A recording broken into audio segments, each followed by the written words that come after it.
Assalamualaikum warahmatullahi wabarakatuh. Friendku dimanapun kalian berada, berjumpa lagi dengan saya Jackie di kisah horor.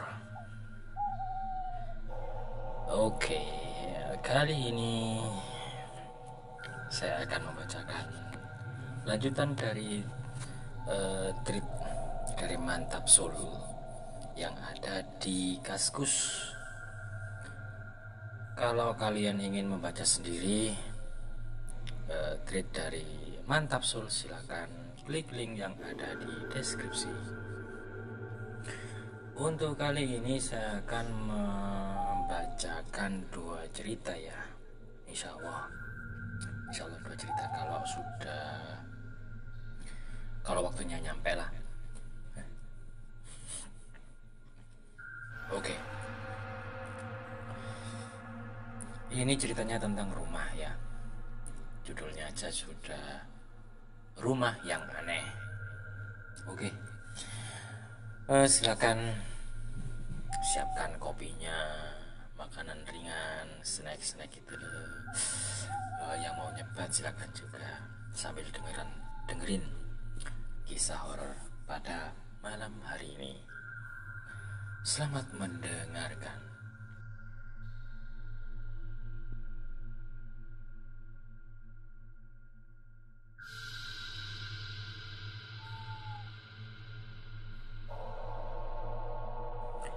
Assalamualaikum yuk.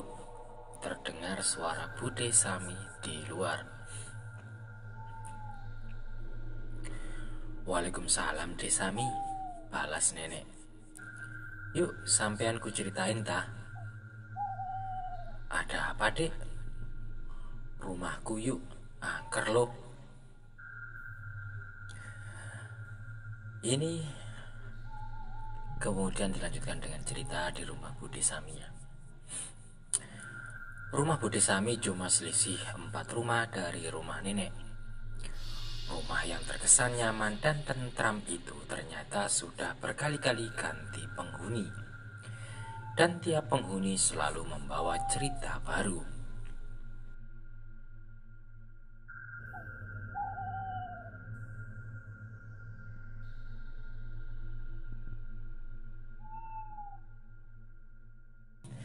Awal munculnya kisah saat dihuni oleh keluarga dengan 3 orang putrinya, Ina, Zairah, dan si bungsu Rini. Rini punya peliharaan 3 ekor kucing, yang mana bisa berisik setiap waktu. Suatu malam Rini mendengar suara gemerisik dari arah dapur. Dikira kucingnya ada yang lepas, maka gadis bertubuh tambun itu menghampiri lokasi. Sebelum Rini sempat menekan saklar, dia melihat sosok hitam berlari merangkak ke arah samping.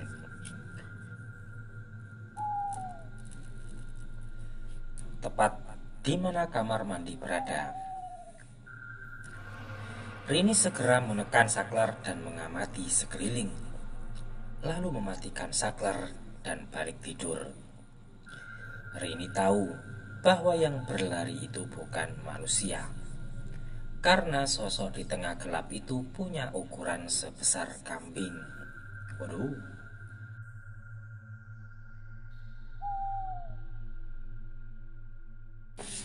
Ina, dia kakak tertua dari trio rumah itu. Dia sering mengejek cerita dari Rini hingga dia mengalaminya sendiri. Ketika kedua orang tuanya pergi, Ina mendapat tugas memasak nasi. Guna menghindari telat, dia sengaja bangun dini hari. Sudah jam 4 toh, ujarnya sambil mengucek matanya. Ina langsung beranjak ke dapur. Saat mencuci beras, dia merasa ada yang memperhatikannya. Berkali-kali menoleh untuk memastikan, namun hasilnya nihil. Au, apa? Dek. Ina tersentak kaget mendengar suara setengah berbisik. Sontak dia menoleh dan mendapati sosok pocong yang sangat tinggi. Ina langsung menjerit dan melempar panci beserta air dan berasnya. Ina kemudian menutup mata dan berteriak, "Ada apa, Mbak?" Rini dengan tubuh tampunnya berdiri di pintu dapur. "Rin, ada pocong," ujar Ina sambil mencoba berdiri. "Oh, mana?" Rini memang terkenal sangat pemberani, sehingga dia cuma berkomentar singkat, lalu membantu kakaknya membersihkan tumpahan air dan beras yang berjajar.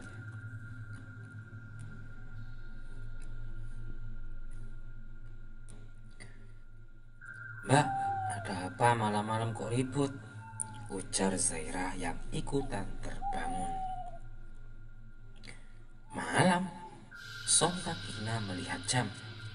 Bukan jam 4 pagi, tapi jam setengah 1 dini hari. Zairah, gadis paling pendiam di antara trio rumah angker itu. Namun di balik diamnya terdapat kisah yang paling seram. Zairah ikut les atau belajar kelompok di rumah temannya, sehingga dia jarang di rumah dan hanya pulang waktu jam 9 malam. Suatu ketika dia pulang ke rumah lebih malam dari biasanya. Saat pulang dia mendapati keluarganya sudah pergi ke rumah neneknya dan dia sendirian di rumah. Zairah segera mengunci pagar pintu depan dan masuk ke kamarnya. Berjam-jam tiduran, rasa kantuk belum juga hinggap. Kletek, kriet, bunyi pagar terbuka. Zairah menunggu beberapa saat, namun tak ada tanda-tanda pintu dibuka. Zairah yang merasa curiga segera mengintip melalui jendela.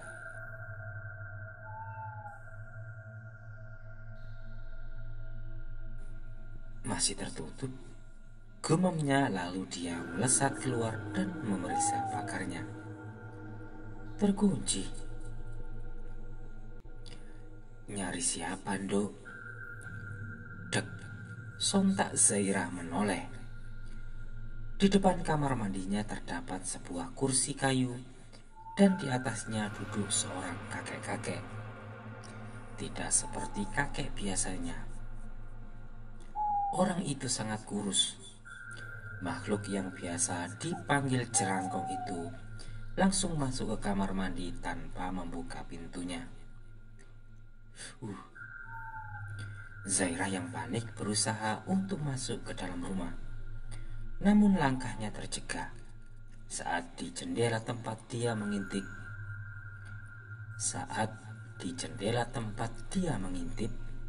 Ada sosok yang berdiri.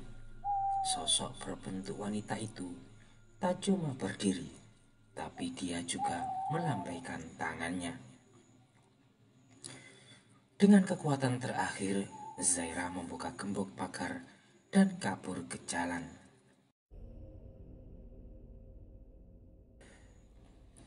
Tak lama keluarga itu memanggil orang pintar. Rumornya di bawah teras mereka ada sumur dan ada orang yang dikubur di dalamnya. Orang pintar tak berhasil, jadi maksudnya tidak berhasil mengusirnya gitu ya. Lalu kemudian keluarga ini pindah. Itu cerita yang pertama ya. Cerita yang kedua. Apin adalah anak kecil. Dia tinggal bersama ayah, ibu, dan neneknya. Orang tua Apin adalah keluarga pertama yang menempati rumah itu setelah dibangun. Lalu mereka kembali. Apin anak yang aktif. Dia punya banyak mainan. Suatu hari dia enggan bermain dengan salah satu mainannya. Si nenek yang biasa diajak main pun heran. "Pin, ini loh mainanmu." ujar si nenek sambil menyodorkan bola warna-warni. Gak mau, Apin gak mau. Dengan nada khas anak kecil, dia menolak. Teman Apin main itu. Temanmu sudah pulang, Pin. Itu teman Apin, ujarnya sambil menunjuk sudut ruangan. Si nenek hanya bisa diam. Si Apin sendiri berkali-kali ditemukan di dapur, di spot yang sama dan bicara sendiri. Tapi ortunya hanya menganggap imajinasi anak kecil.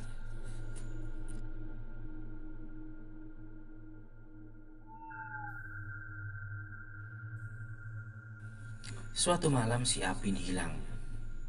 Setiap sudut rumah sudah dicari, namun hasilnya nihil. Ibunya mengamuk, menyalahkan nenek Apin dan ayahnya.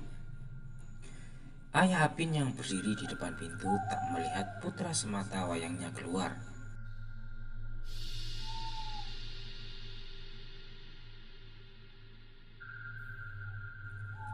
Si nenek yang panik segera mengambil sapu lidi dan memukulkan ke tanah sambil berteriak, "Kembalikan cucuku, atau kuusir kalian." Kedua orang tua Apin hanya geleng-geleng melihat sikap nenek Apin.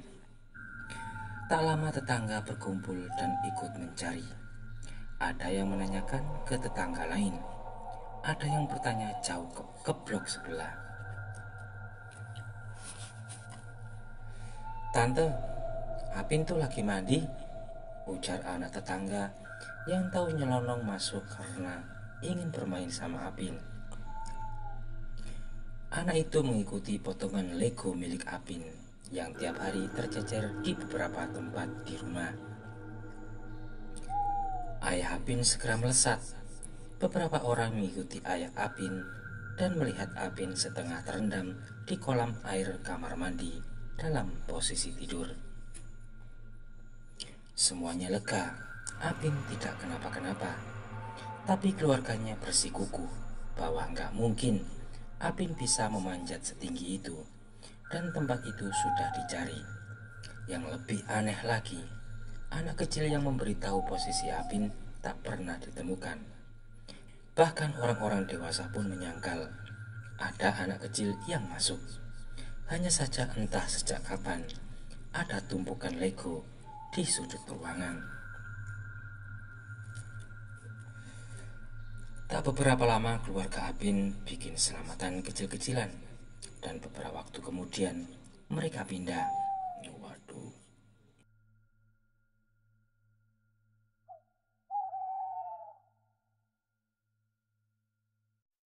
Rumah berpindah ke keluarga Budi Sami.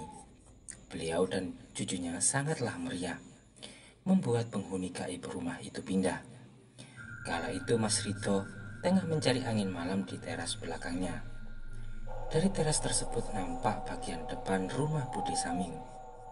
Di depan rumahnya ada sosok berbaju putih sedang mengintip masuk. Sosok itu tepat di depan pagar lalu hilang.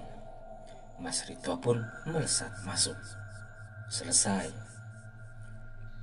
"Lah, Desami, rumahnya angker gimana?" tanya nenek saya.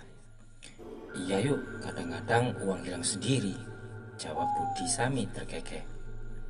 "Itu sih ulah suamimu," timpal nenek, dan mereka pun tertawa. Tamat. Oke, itu adalah cerita tentang rumah yang aneh. Oke, untuk kali ini ya segitu aja ya. Kita lanjutkan besok. Insya Allah saya akan melanjutkan cerita yang berikutnya. Selamat malam, selamat tidur, selamat istirahat. Semoga kalian malam ini tidak mimpi buruk. Assalamualaikum warahmatullahi wabarakatuh.